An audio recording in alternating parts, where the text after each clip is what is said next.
En el episodio 258 de Hilando Fino Daily respondo a un feedback que me llegó a través de la plataforma iVoox acerca de cómo hacer trabajo de relevo y cómo trabajarlo, cómo hacer este tipo de trabajo si entrenamos solo y también trabajar el ir a rueda cuando estamos entrenando, como digo, en solitario. He enfocado el episodio en este trabajo de relevos, cómo entrenarlos si vamos solo, aunque el hecho de ir a rueda, si no entrenamos en grupo, pues va a ser bastante complicado. Al final os pongo algunas soluciones, pero vamos, que creo que van a ser unas soluciones un poco inútiles, puesto que esto como mejor se entrena es con otros compañeros. Venga, vamos al lío.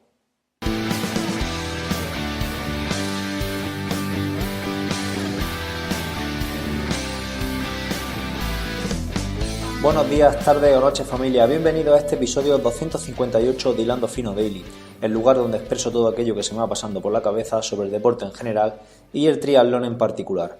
Hoy es viernes 8 de febrero de 2019 y como siempre te recuerdo, si no lo has hecho ya, entra en mi página web en hilandofino.net. Ahí vas a encontrar la academia, un conjunto de planes de entrenamiento y de cursos para aprender a planificar tu entrenamiento y tu deporte de resistencia, como por ejemplo el ciclismo, que lo vamos a ver hoy, de forma independiente.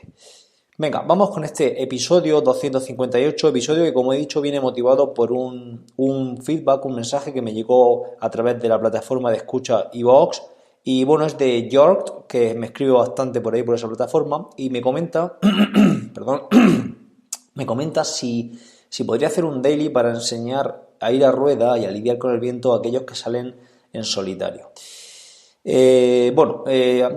Para empezar a decir que esto es bastante complicado. Yo se lo puse ya que en el propio mensaje, pero que es muy complicado entrenar sobre todo el hecho de ir a ruedas si no vamos con más gente o si no tenemos un elemento externo para apoyarnos y para ir a ruedas. Entonces, bueno, yo lo que he hecho ha sido enfocar el episodio un poco a cómo trabajar los relevos, cómo ver la incidencia del viento y cómo podemos trabajar eso entrenando en solitario, y luego al final pues doy algunas cosillas, algunos consejos acerca de cómo trabajar a ruedas sin tener a nadie, claro.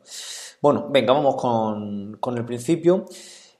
Cuando vamos en grupo y vamos pasando relevos, tenemos que tener en cuenta que el esfuerzo pasa de ser un esfuerzo constante, ¿no?, a ser un esfuerzo interválico. Entonces, claro, cuando estamos tirando del grupo vamos a más intensidad, cuando nos dejamos caer vamos a menos intensidad. Esto es así, es ineludible, ¿no? A no ser que el ritmo del grupo no sea constante. Si el ritmo del grupo no es constante y cuando yo tiro va a un ritmo y cuando me dejo caer va a un ritmo mayor, pues hará que mi ritmo cuando esté cayendo también sea alto, con lo cual vaya más o menos a la misma intensidad. Pero de normal vamos a ir tirando, nos vamos a quitar para que pase el compañero y nosotros tendremos que bajar intensidad para que el compañero pase a la misma intensidad que íbamos nosotros antes, ¿vale? Entonces va a ser un esfuerzo bastante interválico en cuanto a intensidad. Cuando vamos con... bueno, esto siempre, aunque vayamos con gente o cuando vayamos solos, tenemos que tener en cuenta el viento. El viento es un factor clave, pero sobre todo cuando estemos pasando relevo, tenemos que intentar hacerlo de la forma más eficiente posible y para ello vamos a tener que mirar por dónde viene el viento, por dónde sopla. Si nos sopla por la derecha, pues nos vamos a tener que dejar caer en los relevos por el lado donde pega el viento. Y si nos sopla por la izquierda, nos tendremos que dejar caer por ese lado, por el izquierdo, ¿vale? Cuando digo dejarnos caer, me refiero a que vamos tirando, nos quitamos y nos apartamos para que pase el compañero, ¿vale? Pues esa forma de apartarse se hará hacia el lado donde pegue el viento. Si es por la derecha, y si es por la izquierda, por la izquierda.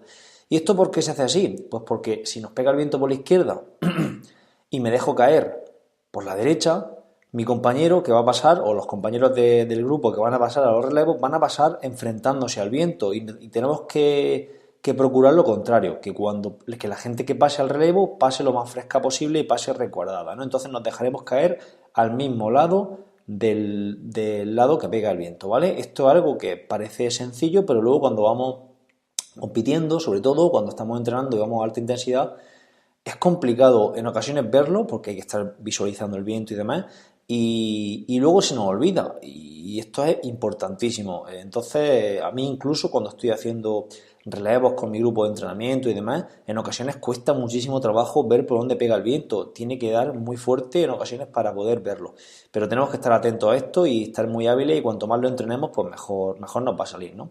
Luego cuando estamos trabajando relevos y pega viento lateral, pues hay otro factor muy interesante que mucha gente posiblemente no sabe ni hacerlo, y es el hecho de meter cuneta. La expresión meter cuneta es una expresión acuñada del ciclismo, ¿no? Y se refiere pues a dejar el espacio mínimo para que a tu derecha o a tu izquierda, depende de por dónde pegue el viento, para que los ciclistas que vengan detrás no se recuerden con tu silueta, con tu estela, ¿no? Bueno, esta definición me la he inventado así de forma improvisada aquí hablando, no sé si será del todo correcta, pero bueno, creo que ha quedado claro el concepto, ¿no? Si da el viento por la izquierda, por ejemplo, y vamos en un grupo con 5 ciclistas más y queremos encunetar a los últimos 3, pues tendremos que dejar a nuestra derecha, ¿vale? Porque el viento pega por la izquierda, tendremos que dejar espacio suficiente para que simplemente se recuerde de nosotros un ciclista y dejar a los otros 3 ciclistas del grupo de 5 a expensas del viento, ¿no? Enfrentados al viento. ¿Por qué? Porque no va a haber más espacio en la carretera para que se vayan resguardando a la derecha, ¿vale? Entonces van a estar enfrentados al viento que viene de la izquierda. Esto explicarlo aquí en formato audio es complicado, pero más o menos intento que se entienda y que quede lo más claro posible, ¿no? Luego el relevo lo va a dar el segundo ciclista por la derecha, porque el viento pega por la izquierda, y el que estaba tirando se va a ir dejando caer poco a poco y se va a meter justo en la posición donde estaba anteriormente el segundo ciclista, dejando todavía encunetado a los 3 últimos ciclistas que, bueno, si están muy fuertes aguantarán, pero si su nivel de condición física es parecido a los 2 que van tirando, terminarán por ir quedándose, a no ser, ojo, que abran otro abanico, que esto es lo que se conoce como los abanicos. Cuando en el ciclismo estamos escuchando en la tele, ¿no? En el Tour de Francia, en las etapas llanas estas que pega mucho el viento, que dicen, han abierto un segundo abanico. Pues ¿qué quiere decir esto? Que la misma formación que han hecho los 2 primeros ciclistas se puede hacer por detrás, y esto es lo más inteligente para no cortarnos. Es decir, si yo, en lugar de quedarme encunetado totalmente a la derecha porque pega el viento por la izquierda, abro y dejo que se me meta otro ciclista a mi vera, ¿no? A mi derecha, y hago la misma formación que los 2 de delante, pues al final vamos a estar protegiéndonos también los de detrás, independientemente de lo que hagan los de delante, ¿vale? Esto, claro, esto es difícil de hacerlo una vez que va a alta intensidad y que no conoce a la gente en competición, por ejemplo, es complicado, pero es muy interesante tenerlo en cuenta y en ocasiones ponerlo en práctica, pues cuando veamos que nos interesa, que nos quieren encunetar, ¿vale? Bueno, más cosas. ¿Cómo simular entrenamientos de relevos si vamos solos, ¿no? Esto es algo pues que sería interesante también entrenar, y a mí me gustaría entrenarlo ahora en periodo específico con algunos de mis deportistas, ¿vale? Sobre todo con deportistas que se están jugando los pellejos, ¿no? En competición.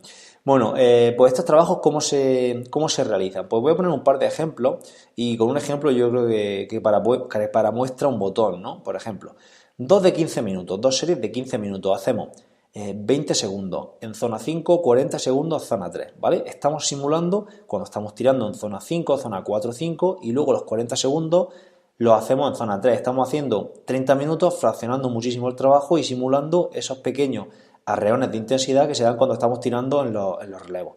Otro ejemplo, por ejemplo, 2 de 16 minutos, haciendo 20 segundos zona 5, 1,40 zona 3. Ahora hacemos la zona 3 más amplia, simulando que vamos más gente en el grupo y que el relevo se hace con menos continuidad, ¿no? Que hacemos menos relevo por minuto, ¿no? Por establecer una medida, ¿no?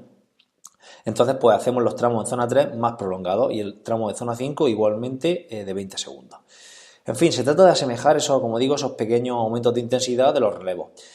Aunque queramos ir a la misma potencia, haciendo los relevos va a ser imposible, ¿no? Como hemos dicho antes, si el grupo va al mismo ritmo, pues al final tendremos que ir a diferentes potencias cuando vamos tirando o cuando vamos a rueda, ¿no? Esto es un hecho y esto es así. Entonces, pues para controlar eso, a posteriori, si lleváis potenciómetro, pues lo que tenéis que mirar es la potencia normalizada, ¿vale? Que nos va a expresar la potencia normalizada, ya dediqué un episodio exclusivamente a ella. Nos va a expresar el coste fisiológico de ese intervalo de esfuerzo, ¿no? De ese tramo que nosotros estamos registrando, va a expresar el coste fisiológico como si hubiese sido el esfuerzo constante, ¿no? Es decir, para decirlo un poco más claro, vamos a tener en cuenta lo que el organismo cree que ha hecho, ¿no? No lo que realmente no lo que realmente sucede cuando si hablamos de potencia media, que la potencia media pues va a ser muy diferente, ¿vale? Entonces, un ejemplo, las series que hice yo el martes, íbamos a hacer una serie de 30 minutos, al final nos salió de 22 minutos por logística de carretera y demás, que llegábamos a una carretera muy general y con el grupo que íbamos era complicado de hacer. Hicimos 22 minutos a relevo, íbamos pasando 7 o 8 ciclistas. Y bueno, y me salió una potencia media de 240 vatios y una potencia normalizada de 280. Como si os dais cuenta, la potencia es muy distinta, 40 vatios de diferencia se notan. De hecho, mi percepción de esfuerzo cuando tiraba en los relevos era de ir bastante duro, no ir a tope, pero sí ir bastante duro, y al final de los 22 minutos ya se pegaba bastante en entrenamiento. Entonces, por eso digo que tenéis que mirar esa potencia normalizada, que os va a expresar el coste fisiológico real. Si miramos en este intervalo que yo hice, la potencia media, pues 240 vatios, pues voy a pensar que es un entrenamiento que no ha sido efectivo. Pero si miramos la potencia normalizada, veremos que sí que ha sido un entrenamiento casi en zona 4 para mí. Y bueno, ya para ir terminando este episodio, ¿cómo podemos entrenar el ir a ruedas si entrenamos solos, ¿no? Esto va a ser, como digo, una tarea harto compleja, va a ser muy complicado. En primer lugar, lo más interesante sería buscar una grupeta.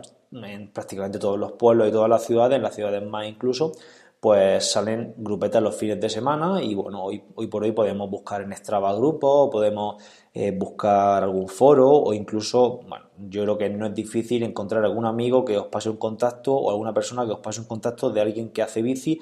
Y ya os digo yo que va a ser muy complicado que alguien os diga que no quiere que vayáis con él, ¿vale? Esto en el ciclismo no sucede.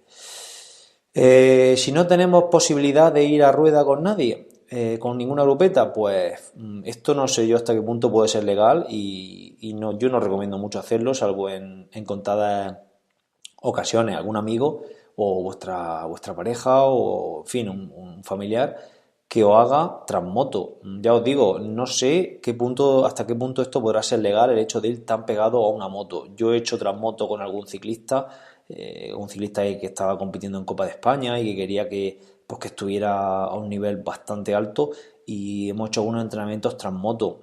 Entrenamientos transmoto se nota muchísimo el hecho del viento, de ir resguardándonos de ese viento y de ir a una alta intensidad que nos marca la moto, ¿vale? Es muy parecido a ir en competición.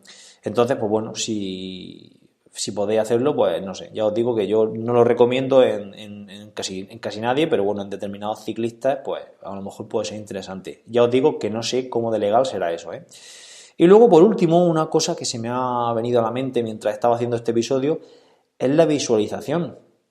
Y el hecho, a lo mejor en rodillo sería menos peligroso que en carretera, pero de pensar que llevamos gente delante, que llevamos una persona delante que va frenando, que tenemos que ir muy cerca de su rueda, que tenemos que pensar en que no se nos vaya el grupo. Ya os digo, esto también lo pongo entre muchos interrogantes, no sé, no he mirado nada, me he acordado conforme iba hablando y lo he apuntado aquí a última hora. De la utilidad de la visualización, ¿no? De ir visualizando que vamos en un grupo, que vamos a rueda, para luego posteriormente cuando estemos en esa situación nos resulte más familiar. Yo sé que, por ejemplo, para manejar el estrés precompetición y todo ese tipo de cosas se utiliza la visualización porque estamos como metiéndonos en esa situación de competición y luego nos resulta más familiar. Pues quizá para los relevos para el hecho de ir en grupo, de ir a ruedas, podría ser interesante visualizar eso. Y luego, una vez que estemos en esa situación de grupo, pues vamos a estar más familiarizados, nos vamos a poner menos nerviosos con el hecho de ir a ruedas y vamos a estar más relajados. No sé, quizá una tontería como un templo, pero a mí se me ha ocurrido y la dejo por si alguien quiere comentarlo, por si alguien es experto en este tipo de temas y me quiere echar un cable en ese aspecto. Bueno, esto es todo lo que quería comentaros en este viernes donde suelo contestar algún feedback. Muchas gracias por las escuchas, muchas gracias por vuestras suscripciones a la academia. Pasad buen fin de semana, suerte en vuestras competiciones y competís, que yo este fin de semana compito. Y nos escuchamos el lunes. Adiós.